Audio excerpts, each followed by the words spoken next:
महाभारत भारतीय संस्कृति, दर्शन और काव्य परंपरा का एक विशाल ग्रंथ है, जिसका रचनाकर्ता महर्षि वेदव्यास माने जाते हैं। लगभग 1 लाख श्लोकों वाला ये ग्रंथ विश्व का सबसे बड़ा महाकाव्य है। इसमें मानव जीवन के नैतिक, सामाजिक, राजनीतिक, आध्यात्मिक और मनोवैज्ञानिक पहलुओं का विशाल चित्रण है। महाभारत केवल एक युद्ध की कथा नहीं, बल्कि धर्म और अधर्म, सत्य और असत्य, व्यक्तिगत इच्छाओं और सामाजिक कर्तव्यों तथा कर्म और उसके परिणाम के गूढ़ सिद्धांतों का महान ग्रंथ है। आरंभ, हस्तिनापुर का इतिहास। कथा प्रारंभ होती है कुरुवंश से। कुरु राजा शांतनु के 2 पुत्र थे, भीष्म और विचित्रवीर्य। भीष्म अपने पिता की इच्छा के लिए आजीवन ब्रह्मचर्य का व्रत लेकर सिंहासन के अधिकारी होने से स्वयं हट गए। शांतनु ने गंगा से विवाह कर भीष्म उत्पन्न किए और फिर सत्यवती से विवाह किया। सत्यवती से विचित्रवीर्य का जन्म हुआ। विचित्रवीर्य की मृत्यु के बाद हस्तिनापुर को उत्तराधिकारी की आवश्यकता थी। तब वेदव्यास ने नियम अनुसार सत्यवती की बहुओं अंबिका व अंबालिका से पुत्र उत्पन्न किए। अंबिका से धृतराष्ट्र, अंबालिका से पांडु और एक दासी से विदुर का जन्म हुआ। धृतराष्ट्र जन्म से नेत्रहीन थे, इसलिए सिंहासन पांडु को मिला।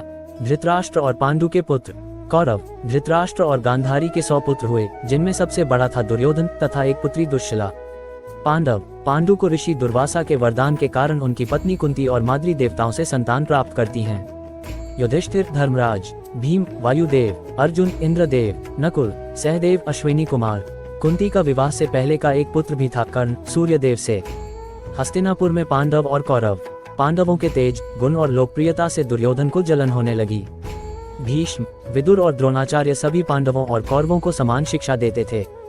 द्रोणाचार्य ने अर्जुन को सर्वश्रेष्ठ धनुर्धर बनाया और कौरवों में कर्ण दुर्योधन का सबसे प्रिय साथी बना। कर्ण जन्म से अज्ञात कुल का होने के कारण अपमानित होता था, इसलिए दुर्योधन ने उसका समर्थन किया और उसे इन देश का राजा बनाया। युद्ध की जड़ यहीं से पनपने लगती है, एक ओर पांडवों का तेज, दूसरी ओर कौरवों की ईर्ष्या। लाक्षागृह की घटना। दुर्योधन और शकुनी की योजना थी कि पांडवों को जलाकर मार दिया जाए। उन्होंने वारानावत में लाक्षागृह, लाख का महल बनवाया, परंतु विदुर की सूचना से पांडव बच निकले। वे ब्राह्मण वेश में भटकने लगे और इसी काल में उन्होंने एकलव्य, हिडिंबा और बकासुर जैसे प्रसंगों को पार किया। भोज्य में अर्जुन ने द्रौपदी का स्वयंवर जीता। शर्त थी कि धनुष चढ़ाकर घूमती मछली की आंख को देखकर निशाना लगाना है। अर्जुन विजयी हुए। द्रौपदी पांडवों की समान पत्नी बनी। राज्य विभाजन और इंद्रप्रस्थ। धृतराष्ट्र ने पांडवों को शांत करने के लिए राज्य का आधा भाग दिया। पांडवों ने इंद्रप्रस्थ बसाया, जिसने शीघ्र ही समृद्धि पाई। अर्जुन, भीम और अन्य पांडवों के पराक्रम से उनका प्रभाव बढ़ने लगा। युधिष्ठिर ने राजसूय यज्ञ किया। इसमें ही दुर्योधन ने पांडवों की समृद्धि देखकर जलन महसूस की, जिसने आगे चलकर सबसे महत्वपूर्ण प्रसंग जुए का खेल उत्पन्न किया। जुए का महाखेल, पांडवों का अपमान। शकुनी ने छल से युधिष्ठिर को जुए में हराया। युधिष्ठिर द्रौपदी, भाइयों और स्वयं को भी दांव पर हार गए। दुर्योधन के आदेश पर द्रौपदी को सभा में अपमानित किया गया। दुशासन ने उसे बाल पकड़कर घसीटा और वस्त्रहरण का प्रयास हुआ। कृष्ण ने द्रौपदी की रक्षा की। कौरवों के इस अधर्म से सभा कांप उठी। अंततः धृतराष्ट्र ने भय के कारण पांडवों को मुक्त किया, परंतु पुनः जुआ खेला गया। इस बार दांव था 13 वर्ष का वनवास और 1 वर्ष का अज्ञातवास। वनवास, परीक्षाओं का काल। पांडव 12 वर्ष तक वन में रहे, जहां अनेक घटनाएं घटी। अर्जुन ने इंद्रलोक जाकर दिव्यास्त्र प्राप्त किए। भीम ने हनुमान से भेंट की। युधिष्ठिर ने ऋषियों से धर्मशास्त्र सीखे। द्रौपदी ने कई कठिनाइयां झेली। यक्ष प्रश्न प्रसंग में युधिष्ठिर ने धर्म का गहन ज्ञान दिखाया। 13वां वर्ष उन्होंने मात्स्य देश में अज्ञातवास बिताया। किसी को पहचान नहीं मिली और नियम सफलतापूर्वक पूरा हुआ। युद्ध की तैयारी, शांति दूत। अज्ञातवास के बाद पांडव अपने राज्य की मांग लेकर लौटे। दुर्योधन ने एक सुई की नोक जितना भी भूमि देने से इनकार किया।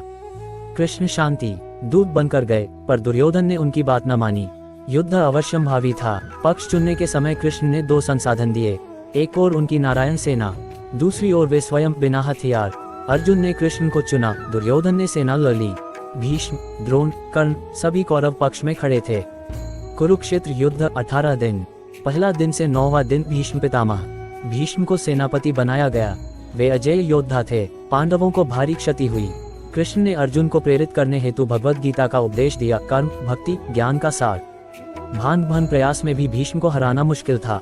अंततः कृष्ण ने संकेत दिया कि शिखंडी के सामने भीष्म लड़ेंगे नहीं, क्योंकि वे उन्हें स्त्री समझते थे। शिखंडी और अर्जुन ने मिलकर भीष्म को शरशैया पर लिटा दिया। 10वां से 15वां दिन द्रोणाचार्य। भीष्म के बाद द्रोणाचार्य सेनापति बने। उनकी रणनीतियों से पांडव पक्ष को हानि पहुंची। द्रोणाचार्य के रहते उनकी मृत्यु असंभव थी। तब युधिष्ठिर ने सत्य बोलकर छल का सहारा लिया। अश्वत्थामा मारा गया, वास्तव में वह हाथी मरा था। ये सुनकर द्रोण ने शस्त्र त्याग दिए और धृष्टद्युम्न ने उनका वध कर दिया। कर्ण 16वां और 17वां दिन। कर्ण सेनापति बने। वे अर्जुन से द्वेष भी रखते थे और अनुराग भी। युद्ध में कर्ण ने कई वीरों को मारा। 17वें दिन अर्जुन और कर्ण का महान युद्ध हुआ।